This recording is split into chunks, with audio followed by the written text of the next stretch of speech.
Hello दोस्तों, मेरा नाम मोना है। मैं एक विधवा थी। मेरे पति की मौत 10 साल पहले ही हो गई थी। मेरा एक बेटा है, इसका नाम विनोद है। 1 साल पहले ही उसकी ललिता नाम की लड़की से शादी हुई थी। ललिता देखने में बहुत सुंदर और आकर्षक थी। ललिता विनोद का खूब ख्याल रखती थी, पर मेरे लिए उसका व्यवहार थोड़ा अजीब सा रहता था। रात भर विनोद के साथ कमरे में रहकर जब ललिता अपने कमरे से बाहर निकलती थी, तब वो मुझको ऐसी निगाहों से देखती थी जैसे मैं तरसती हुई औरत हूँ जिसमें कई सालों से किसी मर्द का स्पर्श महसूस नहीं किया है। मेरी उम्र 35 साल की थी। मेरा बदन सुड़ैल और गोरा रंग था। मैं भरी जवानी में विधवा हो गई थी, इसलिए कभी कभी मेरे जिस्म में भी आग सी लग जाती थी। कभी कभी मेरे दिल में भी एक कसक सी उठती थी कि किसी मर्द की मजबूत बाहें मुझे जकड़ ले, जिससे मेरे बदन का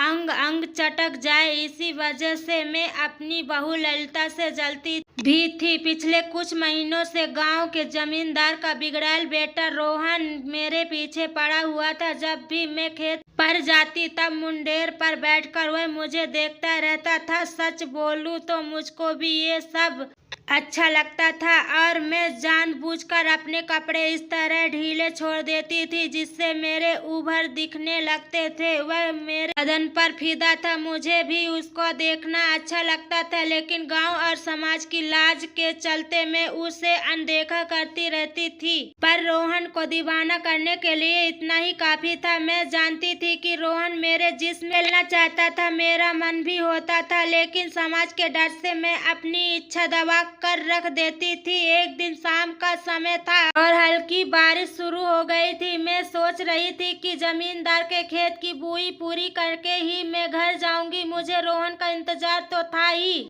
रोहन भी ऐसे ही मौके का इंतजार में था। उसने पीछे से आकर मुझको जकड़ लिया और संतरों को अपने दोनों हाथों में दबोच लिया। मैं कसमसाई और मैंने चिल्लाने की भी कोशिश की, लेकिन फिर मेरा बदन जो लंबे समय से इस जकड़न का इंतजार कर रहा था वो निढाल हो गया। मुझे रोहन की बाहों में एक अलग नशा हो रहा था। रोहन के छूने से मैं मदहोश होने लगी। वह मुझको अपनी बाहों में भरकर मेरे पूरे बदन को चूमने लगा और मेरे जिस्म से खेलने लगा। जब तक मैं उसकी आगोश में थी तब तक मुझको कोई फिक्र ही नहीं थी। फिर जब वह शांत होकर मुझसे अलग हुआ तब मुझको लोक लाज की चिंता हुई। मैंने जैसे तैसे अपने को समेटा और जोर जोर से रोते हुए सरपंच के घर पहुंच गई और अब बात बीती सुनाने लगी, लेकिन रोहन की दबंगगिरी के आगे कोई मुंह नहीं खोल रहा था। इधर बात जब मेरे घर तक पहुंची तो मेरा बेटा विनोद और मेरी बहू ललिता भी सरपंच के यहाँ पहुंच गए। मैं रो रही थी, लेकिन ललिता से आंखें मिलाते ही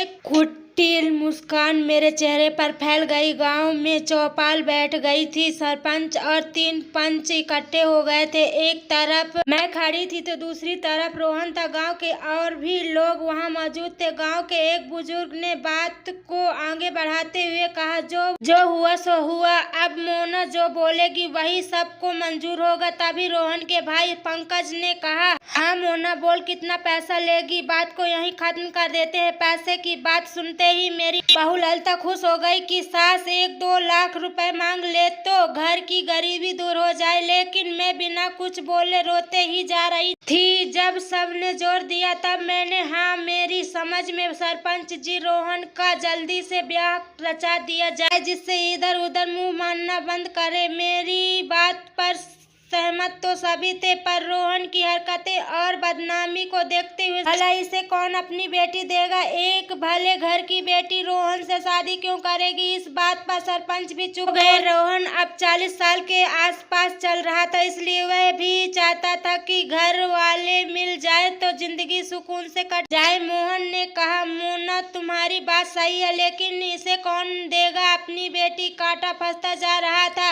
और चौपाल किसी नतीजे पर नहीं पहुंच रही थी। इसका सीधा मतलब होता कि रोहन को या तो गांव से निकाले जाने की सजा होती या तो उसके खिलाफ पुलिस में रिपोर्ट दर्ज होती। मामले की गंभीरता को देखते हुए रोहन ने ही कहा, मैं यह मानता हूं कि मुझसे गलती हुई है और मैं शर्मिंदा भी हूं। अगर मोना चाहे तो मैं उससे ब्याह रचाने को तैयार हूँ। मुझको तो मन मांगी मुराद मिल गई थी। लेकिन तभी बहू ललिता ने कहा, सरपंच जी, यह कैसे हो सकता है? आपके बेटे की सजा मेरी सासू माँ क्यों भुगते? आप तो बस पैसा ले देकर मामले को सुलझा। तब पंकज ने कहा, हम मोना की बात सुनकर ही अपनी बात कहेंगे। मैंने कहा, गांव की बात गांव में ही रहे, इसलिए मैं दिल से तो नहीं लेकिन गांव की खातिर रोहन का हाथ थामने को तैयार हूँ।